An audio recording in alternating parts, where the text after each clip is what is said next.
Tamén a Sarabia complica o tráfico e está ademais detrás de moitos accidentes dos últimos días. De feito, é un dos fenómenos máis perigosos nas estradas e é moi importante saber reaccionar se nos colle o volante. Nuria. Sí, Marta, e é que a Sarabia é un meteoro moi impredecible que nos pode coller circulando. Se iso acontece, que deben facer os expertos? Din que o mellor é deter a marcha se pode, se o poden facer en condicións de seguridade e buscar un abrigo. Se iso non o poden facer, é importante reducir a velocidade, circular o máis a modo posible e ademais aumentar a distancia de seguridade co resto de condutores para evitar ter que dar un freazo. É importante tamén facerse ver. Temos que levar as luces postas, iso sí, as luces curtas, non as longas, porque cando cae esa Sarabia, ese pedrazo, a estrada convértese nunha pista de xeo e podemos deslumbrar os condutores que veñen de frente.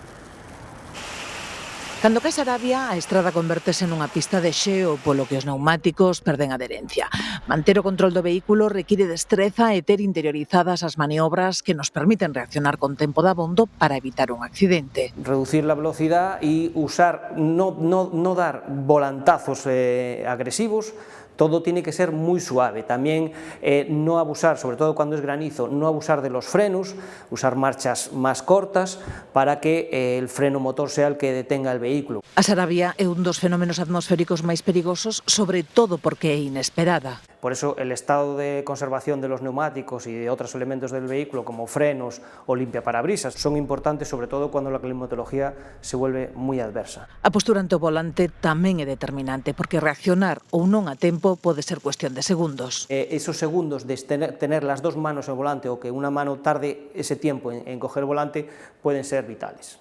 O pedrazo representa un reto ata para os condutores xa experimentados.